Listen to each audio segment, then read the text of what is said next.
ያለፉት አባቶቻችን ስለሷ ተቀኝተው ጽፈውት አስቀምጠው እኛ ደጋሚዎች ነው። ሁሌ ጥያቄ እኛስ መች ነው ጸሐፊ ምን ጀማሪ ስትሆን የምትስለው ስዕልና ከዛ ደግሞ እየበሰልክ ስትመጣ ራሱ መንፈስ ቅዱስ እያዘ የምትሰራው ስዕል የማይሆን የማይመስል ነገር ካለ ማንም ያንን ነገር እንዲያፈርሰው ወይ እንዲሽረው አልፈልግም። አንዳንዴ በጣም ኤክሰስ ከመጨነቅ የተነሳ ደም በደም ሆኖ የሚማድርበት ጊዜ አንተ እያለቀስ እያነባ ዋጋ ከፍሎ የሰራውን ስዕል ሲነካውም ሲያዩም ምንም አይመስለው ሰው እግዚአብሔር እናንተ መሀል መካከላችን አለ። መኖሩን ካላመንክ ኃይል የለውም። አምላካችን መድኃኒታችን ኢየሱስ ክርስቶስ ዓለም ላይ ምርጥ ሰዎች ከሚባሉ 12ኛ ተጽፎ አይቻልም።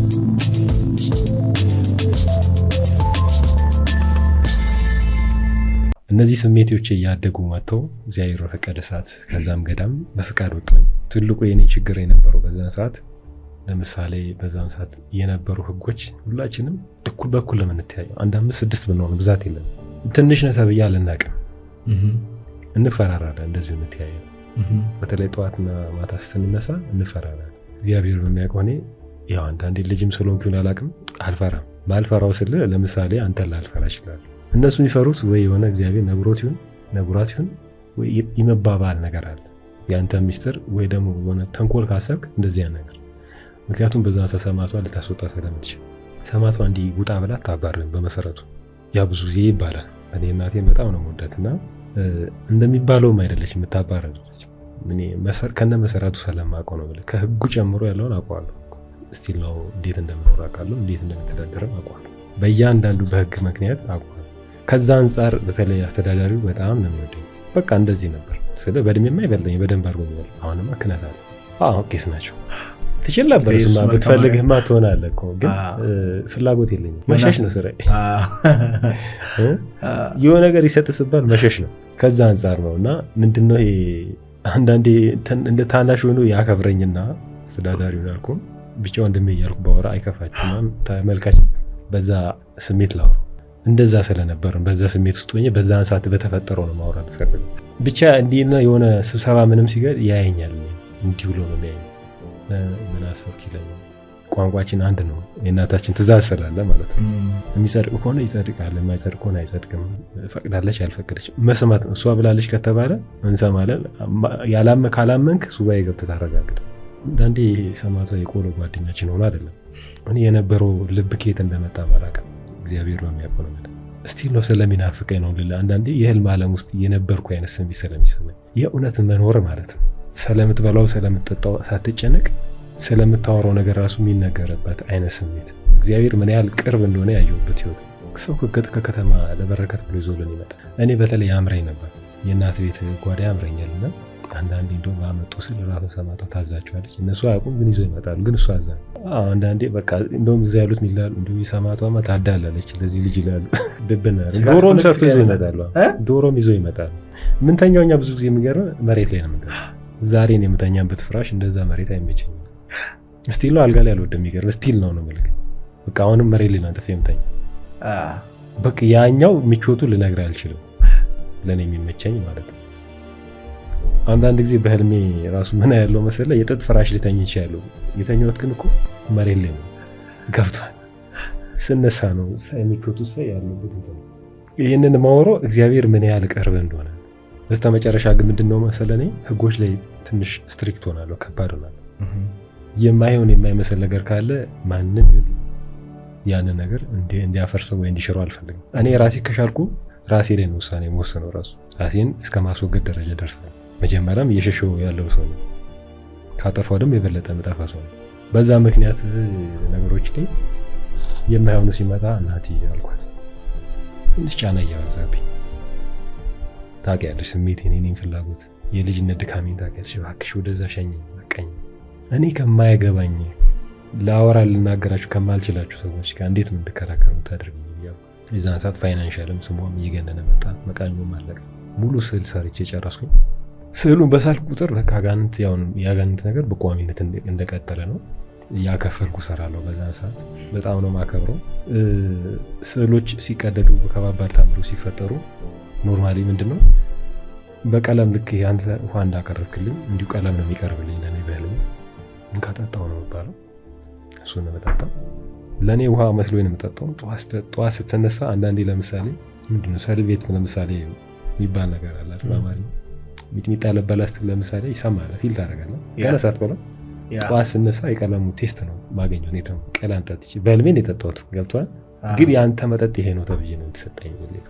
ከዛ ያው ጠዋት ላይ በቃ የምስለው ስል ሩጫውን አጠይቅ እኔ ሳልኩት የመጀመሪያው አሁንማ በጨረታ ተመርጦ በገንዘብ የተሰራ ነው። እኔ አሁን በስዕል ጉዳይ ስንመጣ ያ ስዕል ተሰርቶ የነበረው መቀመጥ እንደ ቅርስ ነበረበት ብዬ አምናለሁ። ፈረሰ።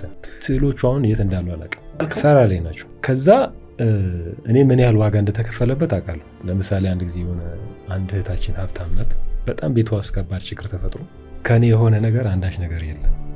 ትእዛዝ ሲባል አንድ ጊዜ አንድ ልጅ ግራ ገብቶ እሱ በይዛ ለራሷ ችግር መታ ሰማቷ ነበር የኔን እጅ ይዛ ስታስል የምታየው በህልሟና በጣም ፍጥነት ስለነበረኝ እንዴት ነው ይልኝ የሚፈጥነው ብላ ጥያቄ ባቀረበች ሰዓት ነው ሰማቷን እኔን ይዛ ስታሰረየችው።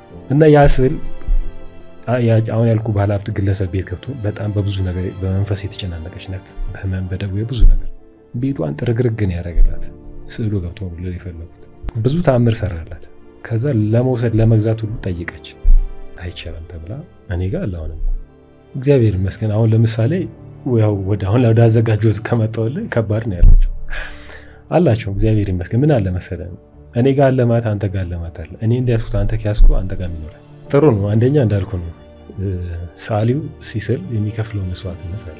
ለምሳሌ ሰዓሊው ስል ሁሉም ሰዓሊ አንድ አይደለም። የተለያዩ ሰዓሊዎች አሉ። መንፈሳዊ ሰዓሊ ዓለማዊ ሰዓሊ ማለት ግን ስለ መንፈሳዊ ስናወራ መንፈሳዊ ስዕሎች ስዕሉን ለመሳል የምትከፍላቸው ዋጋዎች አሉ። በጸሎት የምትከፍላቸው፣ በስግደት ራስን በንጽህና የምታቀርበት ስጋዊ ስራ ይፈልጋል መንፈሳዊ ብቻ ሳይሆን። ስለዚህ ያንን ስዕል የሚስለው ሰዓሊ ይፈልጋል። ለምሳሌ አሁን እኔ ከማንም እየተሻልኩ ሆኜ አይደለም ይሄንን መነግርህ፣ ፍላጎቱ የለኝም። እስቲል አሁን ድረስ ባለውበት ድረስ ሁሉ አሁንም ድረስ የምሰራው በእግዚአብሔር ፍቃድ እኔ እምቢ እያልኩ ዛሬ እስካለሁበት እድሜ ነው። ምክንያቱም እኔ በጣም ስለመሰቃይ ነው። አንደኛ ነገር መሰቃይ ስለ ገና ከመጀመሪያ በፊት ሀሳብ ከማሰብ በፊት ለተወሰኑ ቀናቶች በጸሎት ህይወት ነው ማሳለፍ። ከሳምንት በላይ ለጸሎት ተሳልፋለሁ። ብቻዬን ሆኜ የራሴ መሳያ ክፍል አለኝ።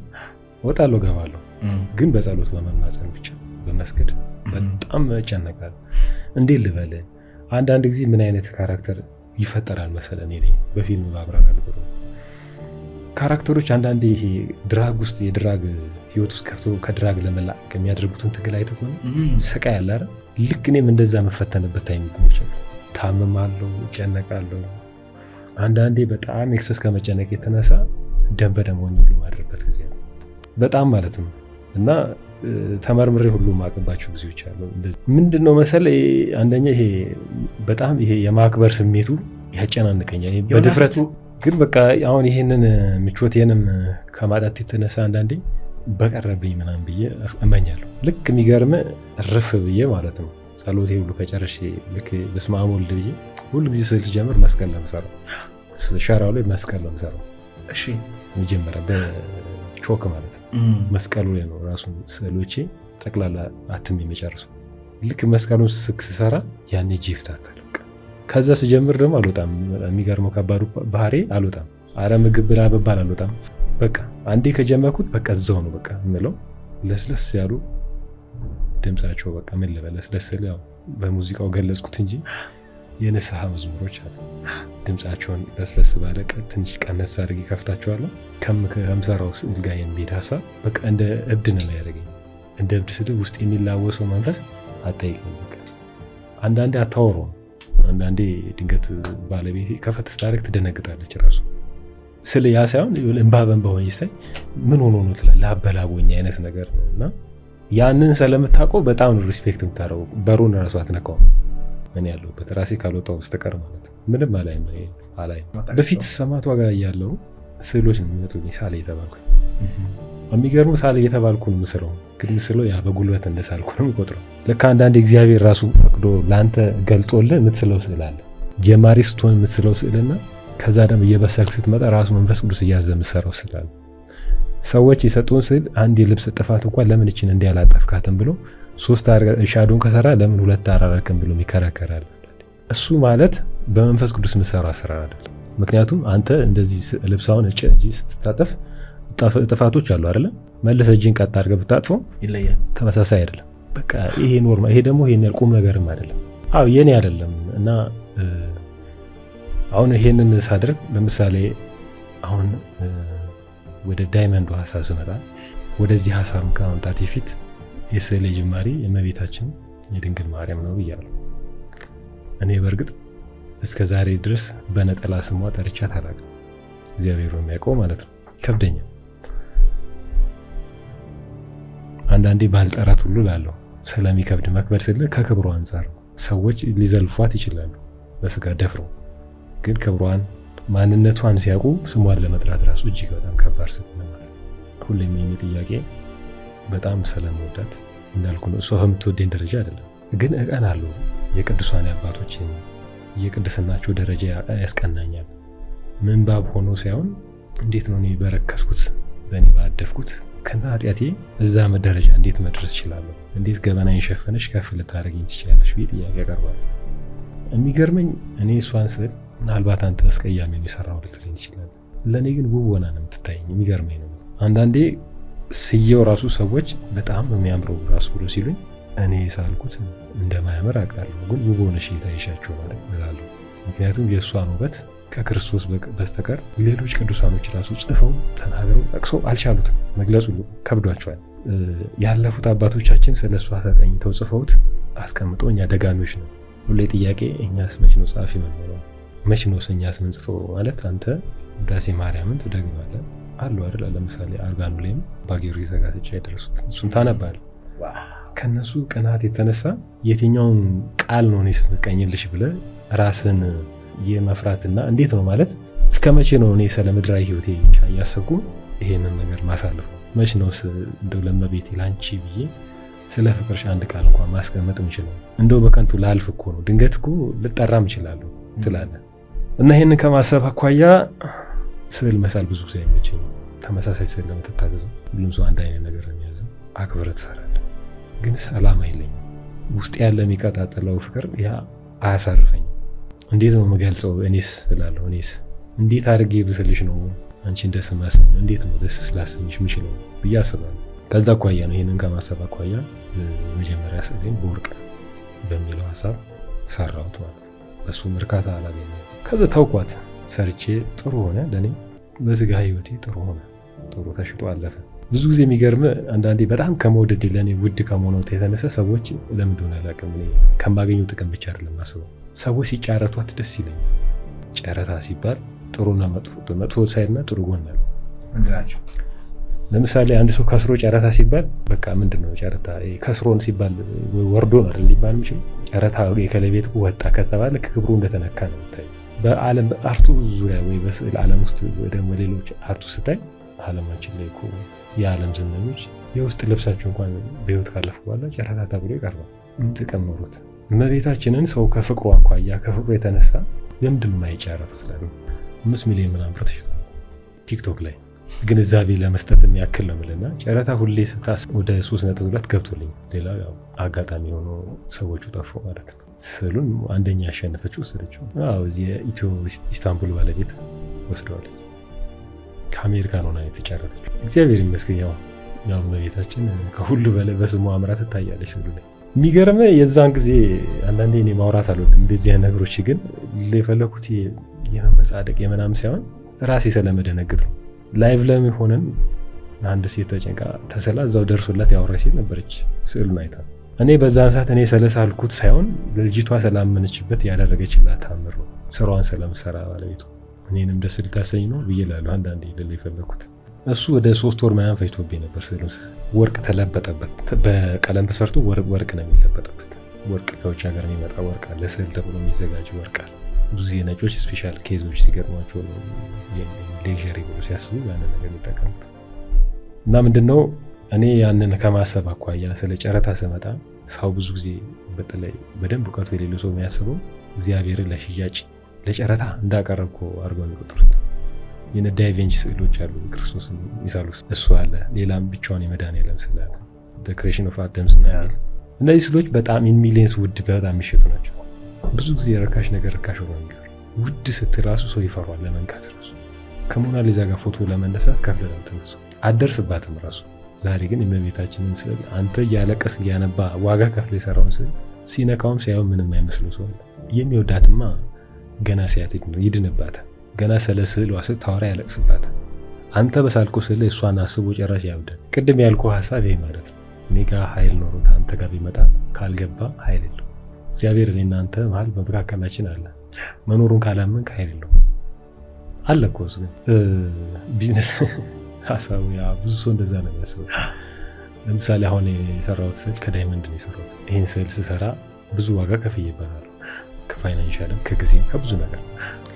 ዓለማዊ ስዕሎች ለምሳሌ ስዕል ሲዘጋጅ አንድ ጓደኛ ያለው በጣም ፌመስ ነው፣ ወንደሰን ከበደ ይባላል። በጣም ጥሩና መልካም ሰው ነው። እግዚአብሔር ከዚህ በላይ ከፍ ያርገው። አርቲስት ነው፣ ሰዓሊ ነው። ትምህርት ያስተምራል፣ ግን በጣም ፌመስ ሰዓሊ ነው። በጣም ትሁት መልካም ሰው። ዓለም ላይም ይዞራል ስዕሎችን ይዞ። ውድ ናቸው የሱ ስዕሎች። አንዳንዴ እንዲህ እሱ ጋር ሲሄድ ዝም ብዬ አወራለሁ እና ስዕሎችን ያሳየኛል። የሚስለው እሱ መንፈሳዊ ሀሳብ ያላቸው ዓለማዊ ስዕል ምስል ግን መንፈሳዊ ሀሳብ ያላቸው ሀሳቡ መንፈሳዊ ነው። ሲስል ችል ይለኛል። በትንሹ 500 ሺህ ችን 2 ሚሊዮን 3 ሚሊዮን የሚሸጠው እንደዳ የፈለኩት ምንድን ነው ዋና ፖይንቴ እሱ ዓለማዊ ሰዓሊ ነው፣ መንፈሳዊ ሰዓሊ። ይሄና እሱ ልዩነት ማሳየት ነው። ጠየቅኩት አንድ ቀን ምንድን ነው ይሄ ስዕል ውድ የሚያደርገው አልኩት። እኔ መንፈሳዊ ሰዓሊ ነኝ፣ በጣም በርካሽ ብር ነው የምሰራው። ምንድን ነው ውድ የሚያደርገው? ከኔ ህይወት እሱ የተሻለ ይኖር ኖረ፣ እኔ የተሻለ ላይፍ አልኖረም። ስጠይቀው ምንም አንደኛ ተፈላጊ ነው፣ ሁለተኛ አንተ የምታወጣው እኔ የማወጣው ቀለም እኩል አንድ አይነት ተመሳሳይ ነው። አንተ የምትወስዱ ጊዜ ያለ እኔ የምወስዱ ጊዜ ያለ። ስዕል የሚሸጠው አይዲያ ነው። እኔ ስዕልን ትቼ ወጥቼ ሌሎች ዓለማዊ ስራዎች ሰራ ነበር። ለምሳሌ ፊልም ሰራ ነበር፣ ሌሎችም ቢዝነሶች ሞክረ ትቼ አያኖረኝም። ግን ከእሱ ጋር ስቀመጥ ሳይ እነዚህ ስሮች ውድ ናቸው፣ ይከበራሉ፣ አይነኩም እያለ ስለ ስዕል ክብር ነው የሚነግር። ታሪክ ስላለው የሆነ ነገር እያለ ይነግረኛል። እኔ ከእናቴ የበለጠ ታሪክ አለ እንዳልኩኝ ወደ ራሴ መጣሁ ማለት ነው። ሳልማር እንደተማርኩ አልገኝ እውቀት ሳይኖረኝ እውቀት የሆነ የሰጠችኝ እናቴ እያለች ከሰው ውጪ ለምንድን ነው የሚሄደው? ለምንድን ነው የእሷ ስዕል ውድ የማይሸጠው? ዓለም ላይ ለምንድን ነው የእሷን ስዕል እንኳን የሚተዳል? እኔ አንድ ጊዜ የሆነ ጊዜ አንበቤ አስታውሳለሁ። አምላካችን መድኃኒታችን ኢየሱስ ክርስቶስ ዓለም ላይ ምርጥ ሰዎች ከሚባሉ 12ኛ ተጽፎ አይቻልም። እንደዚህ ይወጣል። ምርጥ ሰዎች ከሚባሉ እንግዲህ አሁን ይህን ስታይ ያመሃል። አሁን ይህን ስታይ እኔ ልጇ ነኝ። ለምንድን ነው ይሄን ነገር ማለት ታገለው? ይህንን ትግል ማሸነፍ መቀየር አለብኝ ብዬ አስብ። ተነስቶ የሆነ አካል ከመርካቶ ነው ፕሪንት የሚደረገው እኮ ይላል፣ ከዛ ይሰግድበታል ይላል። አቀለለው። መርካቶ ፕሪንት የሚያደርገው ማለት ነው ይላ እምነት ውስጥ ያለ ሰው፣ ከዛ ሳክብሮ የሚገዛው የኛው ነው። ከኛ ውጭ ተጠቃሚ የለም። ዓለማዊ ስዕል ላይ ብትመጣ አብዛኛው የሚገዛው የራሱ ኦርቶዶክስ ተዋህዶ ልጅ ለሆቴሉ ለቤቱ ምናምን እንደ ሙዚየም አድርጎ ይሰቅላል። በጣም ሚሊዮነር ሀብታም ሆኖ ቢሊዮነርም ሆኖ ቤቱ ስገባ ፕሪንት ስዕል ታያለህ። ግን መጽሐፍ ቅዱስ ላይ ለእግዚአብሔር የሆኑ ነገሮች ሁሉ ውድ መሆን አለባቸው ይላል። ዘሌዋውያን ላይ ይላል ምዕራፍ 22 ላይ የተጻፈው አለ። ለአንተም አትፈልገውን ነገር ለእግዚአብሔር አታርግ፣ ለእግዚአብሔር የሆነ ነገር የተከበሩ አድርግ። መስዋዕቶች ሁሉ ለእግዚአብሔር የሚቀርቡት ንጹህ ይሆኑ። አሁን ያንን ስታይ እኔ ይሄን ነገር እንዴት ነው ለውጥ ማመጣው ብዬ አሰብኩ ማለት ነው። እኔ ደስ የሚለኝ እመቤታችን ሁሌ እኔ ያለሁልህ ነው የምትለኝ ማለት አይኗ ካለው ይሄ በገንዘብ የምትተመን እንዳልሆነች አውቃለሁ። ግን አሁን ለምሳሌ ሚዲያ ላይ ስናወራው ራሱ ደስ ይላል አይደል? ደስ ብሎናል። ደስ እያለ ነው ይሄን ያህል ተሸጠ ስትለው ደስ ይላል። ሰዎች ብዙ እዚህ ዓለም ላይ ውድ የሆነ ነገር ያከብራሉ። አንድ ጊዜ አንድ ጓደኛችን ለምሳሌ ኮሜዲያን ወንድማችን እሸቱ አንድ ስዕል ገዝቶ ነበር 10 ሺህ ብር። ቤት የትኛውን ቤት በቀየረ ቁጥር ሁሌ ስዕል ነው ያለው። ሲቀየር ሁሉ ሁሌ ያለው ስዕል ካሜራው ላይ አክብሮ ነው ያስቀመጠው። ሰዎች በነፃ የሰጡና አክብሮ የሰጡ ነገር ይለያል። ውድ ዋጋ የገዛው ነገር እናንተን ይለያል። የኛ አስተሳሰባችን ይለያል። ገንዘብ ያለው ሰው ነው የሌለው ሰው ክብሩ እኮ ነው እንዴ? እስቲ ዓለም ላይ አሁን ቀደም እንዳልኩ ፎቶ ማንሳት እንኳን አልችልም መልክ ፎቶ መነሳት የሚችሉት እንዴት ነው ቦታ መስጠታቸው? ልዩነቱን አይታል አይደል? የኔ ትልቁ ህልሜ በዛ ልክ መታሰብ አለበት። በዛ ልክ ውድ መሆኑን ማወቅ አለበት። አይኗ አውቃለሁ። መንፈሳዊነቷን ለመገመት አይደለም፣ እናትነቷን ለመገመት አይደለም። ስዕሏን ቢሆን ክብር አለው። ስዕሏን ቢሆን ውድ ነው። ሰው በየአቅሙ ደረጃ ስዕል መግዛት ይችላል። ሰው ፕሪንቱን መጠቀም ይችላል በየአቅሙ ደረጃ። አንዳንዴ ግን እንደዚህ ታሪክን መስራት አለብህ። እግዚአብሔር ፈቅዶልህ የሆነ ነገር አስቀምጠህ ማለፍ አለብህ። ለትውልዱ ሰርች ስታደርግ የሚመጣብህ የሆነ ዓለማዊ ስዕል በዚህ ዘመን የሰራ ሚሊየንስ ይሄ ነው ታሪክ ተብሎ ሰርች አድርግ ቼክ ስታደርግ ስለ አምላክ ስለ እናትህ መምጣት ያለበት ይሄን ጥያቄ። ምክንያቱም እኛ የተፈጠርነው እኮ የእሱ መሳሪያ ሆነ ስለሱ እንድንመሰክር ስለሱ ስራ እንድንሰራ እንጂ ዓለማዊ ህይወታችን እንድንኖር አይደለም አይደል?